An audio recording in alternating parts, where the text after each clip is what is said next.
I still hear the fire calling me by a name no human ever spoke, and I don't know who taught it to remember. That night, the wind did not move like wind. It moved like something breathing through the bones of the village. No birds.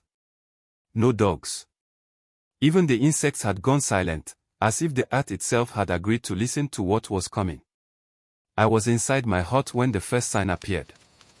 A crack, not in wood, not in stone, but in silence itself.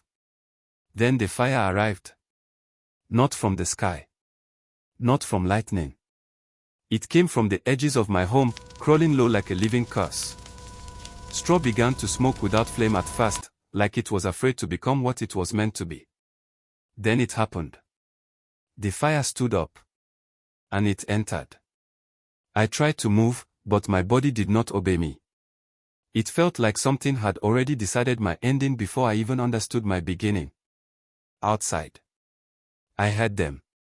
Not footsteps. Not voices. Chanting. Low. Broken. Ancient. A language that didn't belong to the living. Let it burn, let it finish what was marked. Marked. That word hit deeper than the heat. Because I suddenly remembered something I had tried to forget. The old warning. From the woman who was never invited into the village yet always appeared during storms. She had looked at me once, just once, and said, "When the fire comes for you, do not ask why.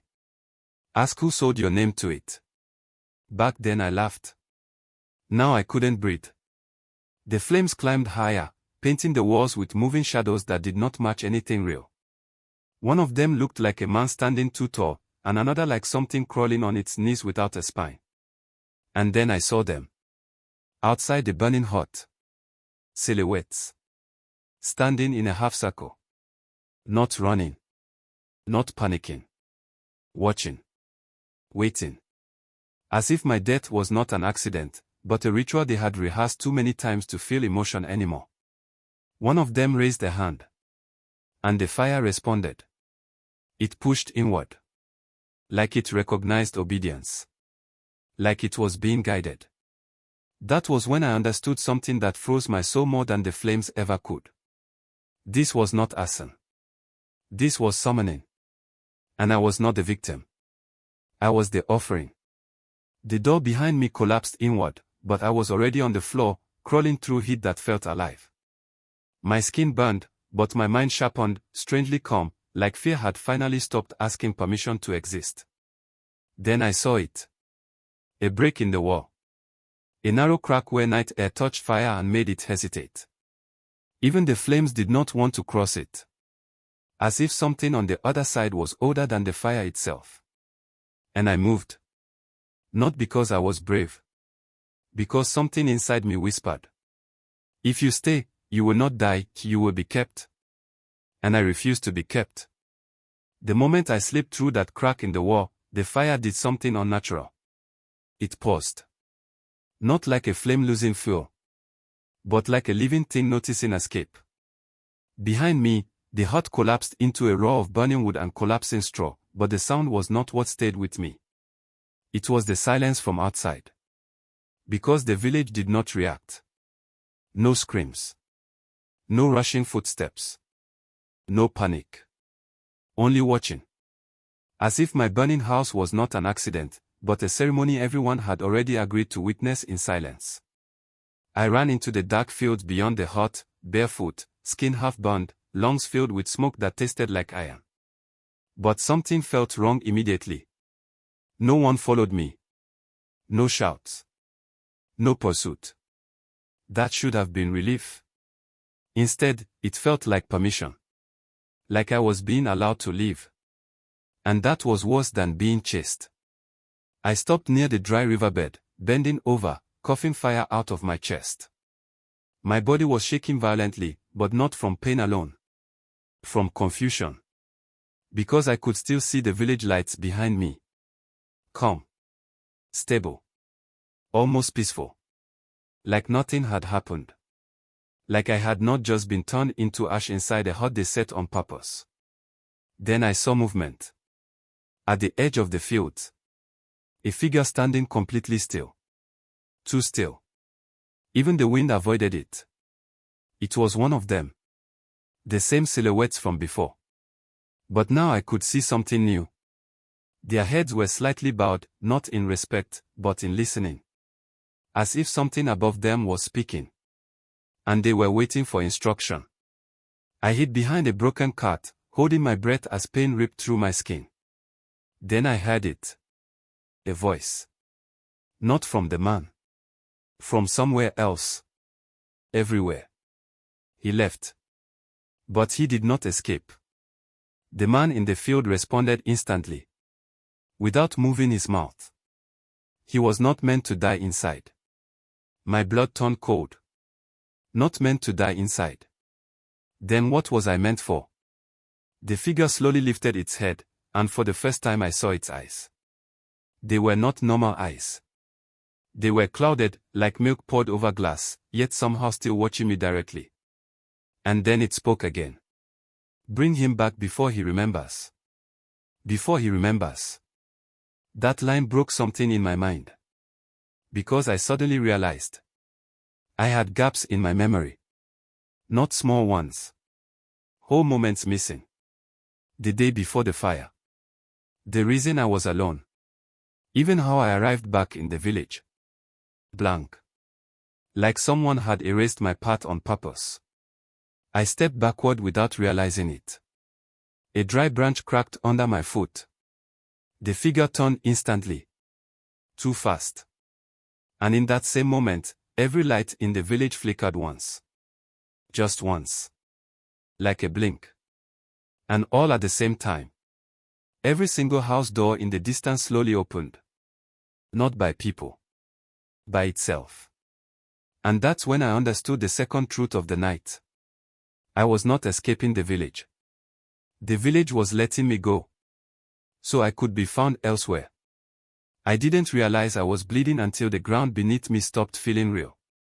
It wasn't the pain that scared me anymore. It was the sensation that something inside my body was responding. Like I wasn't just injured. I was being activated. From the direction of the village, the silence grew heavier. Even the wind seemed afraid to cross the boundary between me and them. And then it happened. My skin burned, but not from fire this time. From inside. A slow heat crawling under my ribs, spreading like ink sinking into paper. I tore open my shirt without thinking. And froze. There was something on my chest. Not a wound. Not a burn. A symbol.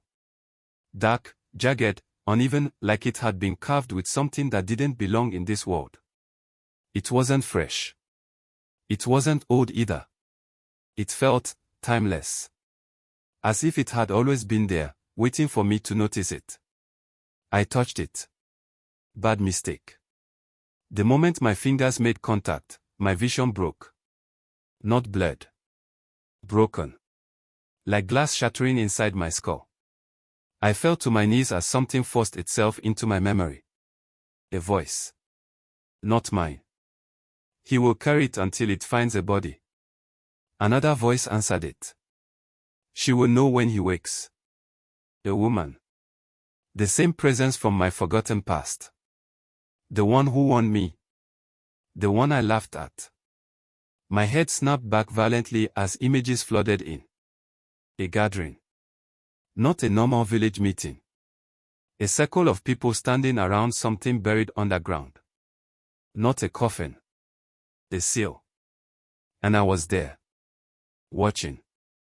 But not as I am now. I was different. Younger. Stronger. And terrified. Someone was marking me. Not with ink.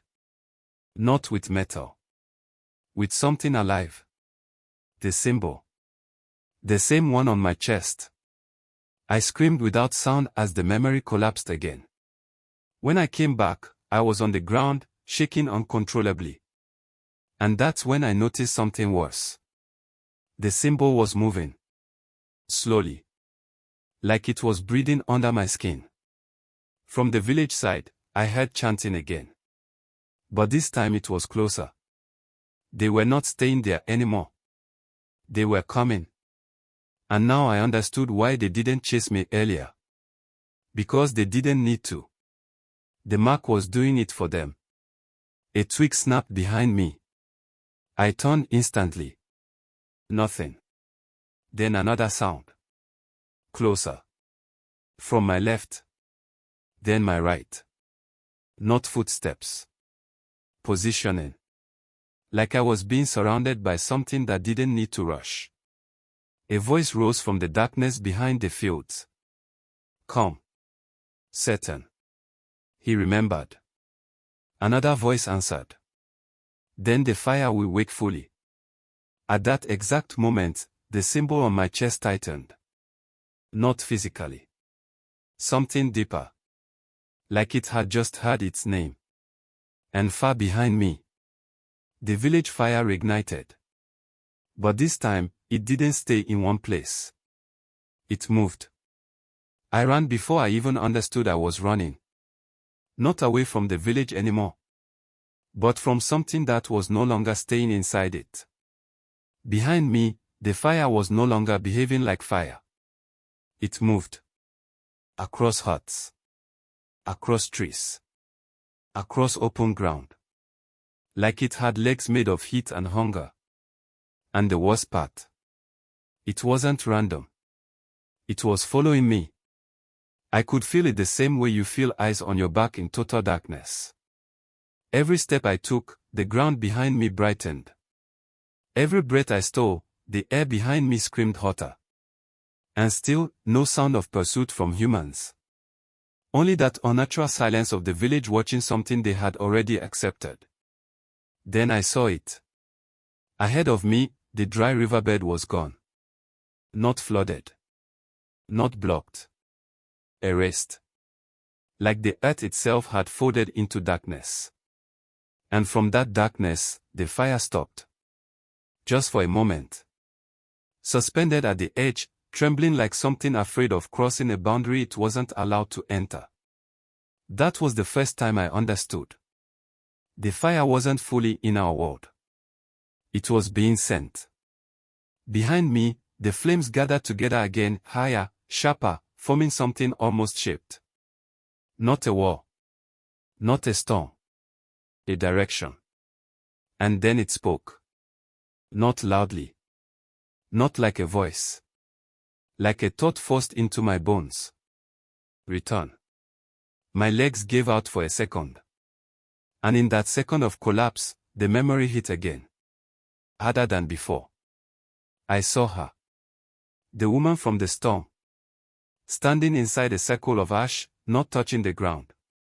Her eyes were open, but she was not looking at me. She was looking through me. And she said something different this time. When they call the fire by your name, don't run in straight lines. The memory shattered again. I hit the ground. And the fire moved closer. Now it wasn't chasing. It was surrounding.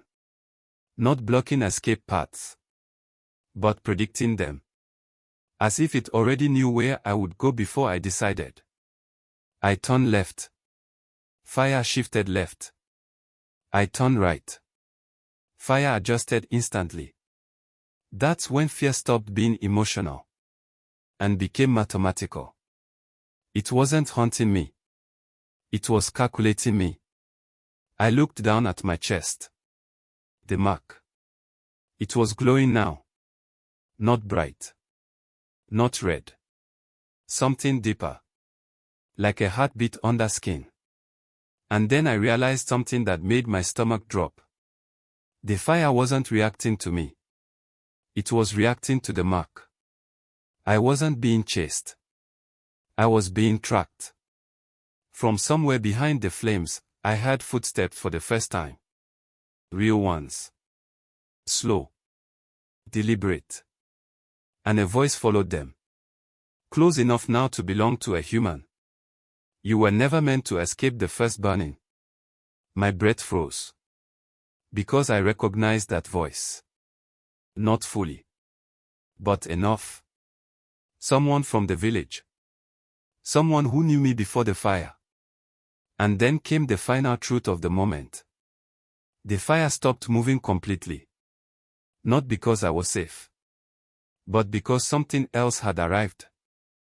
And it had told it to wait. The fire didn't move anymore.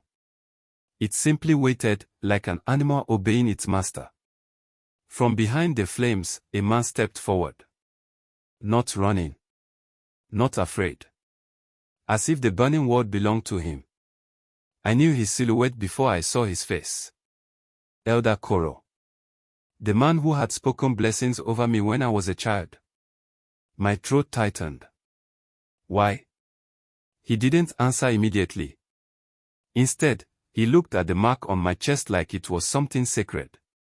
You were never born by accident, he said quietly. You were placed. The wind shifted, and the fire bowed slightly toward him. That's when my knees weakened. He continued, voice calm like a burial prayer. The mark is not punishment. It is a lock. And you are the door?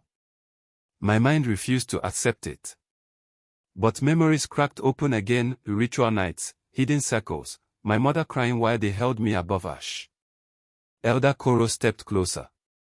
When the fire tried to take you, it was not murder, he whispered. It was activation. The flames rose behind him like approval. And now, he said, eyes darkening, you are finally awake. I took a step back. And the fire stepped with me. The moment I stepped back, the fire moved with me again, like I was tied to it by something invisible. Not chasing. Not attacking. Obeying. Elder Koro stood still in front of me, calm as if the world burning around us was just background noise to something far older than fear. The mark is waking fully now, he said. There is no stopping it. I looked down at my chest. The symbol was no longer just glowing, it was alive. It pulsed like a second heart, beating out of rhythm with my own. Each beat made the air heavier, like reality itself was struggling to stay intact. What did you do to me? I asked, my voice breaking. He didn't deny it. We didn't do it, he said slowly. We only kept what was already written. The fire behind him suddenly rose into a towering shape, then froze again, as if waiting for permission. And then I remembered everything at once. Not pieces. Not flashes. Everything. I saw myself, not as I am now, but as something older. Standing in a circle of men who were afraid to look directly at me. I saw the mark being placed not on my body, but through it. Like something was being sealed inside me, not onto me. And I understood. I was not the victim of the fire. I was the container. Elder Koro's voice cut through my thoughts. You carry what was buried beneath the village before your blood even touched this world. If you die, it will not end. It will wake fully without restraint. My legs shook. So burning me alive was, what? I asked. A delay, he answered. A test. The fire suddenly flickered violently, like it was reacting to emotion for the first time. Then, something impossible happened. The flames separated. Not spreading. Splitting. Creating a path in the middle of the burning field, a straight corridor leading somewhere beneath the earth. A place I had never seen, yet somehow recognized. Elder Koro stepped aside. It's open now, he said quietly. The door is responding to you. I looked at him, hatred and confusion mixing inside me. And if I refuse? For the first time, he looked uncertain. Then everything above ground becomes part of it. The wind died. Even the fire went still. Like the world was holding its breath. I took a step toward the burning corridor. The mark on my chest pulsed harder. Another step. My memory screamed louder. I reached the edge of the opening, where heat turned into something colder, unnatural. And I saw it. Below. Not hell. Not earth. Something waiting. Something that had been waiting for me longer than I had been alive. A voice, not from Elder Koro, not from the fire, rose from the darkness beneath. Finally, my body froze. The mark answered instantly. And I realized the final truth. I was never escaping the fire. The fire was only the beginning of where I was meant to go.